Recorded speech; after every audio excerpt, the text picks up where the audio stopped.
গ্রামের লোকজন এরা কিন্তু অতটুকু সঠিকভাবে তাদের ধারণা নাই কারা ভোটার না। তো এখানে অনেকে দেখা যায় অল্প বয়সী ছেলেরা উৎসব করার জন্য কেন্দ্রের আশেপাশে থাকে, ভোট দেওয়ার চেষ্টা করে। এটা অতীতেও ছিল। তবে আমার বিশ্বাস যেহেতু পুলিং প্রিজাইডিং তারা যারা আছে, আমার বিশ্বাস যে তারা যাচাই বাছাই করে তো ভোটটা নিবে। অবশ্যই যাচাই বাছাইয়ের মাধ্যমে যদি কোনো ফলস ভোট জাল ভোট থাকে তাদের ভোট দেওয়ার কোনো সুযোগ আছে বলে আমি মনে করি না। আমি এ পর্যন্ত 5টা কেন্দ্র পরিদর্শন করে আসলাম। প্রত্যেকটা কেন্দ্রেই জামাতের এজেন্ট আমি পেয়েছি আমার ইউনিয়নে।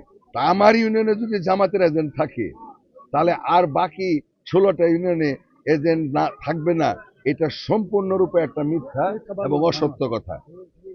আমার আমার ইউনিয়নে তো যে কয়টা কেন্দ্রে আপনারা ঘুরেন দেখবেন যে প্রত্যেকটা কেন্দ্রে তাদের এজেন্ট আছে। আমার বিশ্বাস যে বাংলাদেশে অতীতে যতগুলি নির্বাচন হয়েছে সর্বোচ্চ নিরাপত্তা বেষ্টনীর মধ্যে এবারে নির্বাচনটা অনুষ্ঠিত হচ্ছে। আপনারা সকলেই জানেন এখানে পর্যাপ্ত পরিমাণ আইন শৃঙ্খলা বাহিনী রয়েছে, ম্যাজিস্ট্রেট রয়েছে।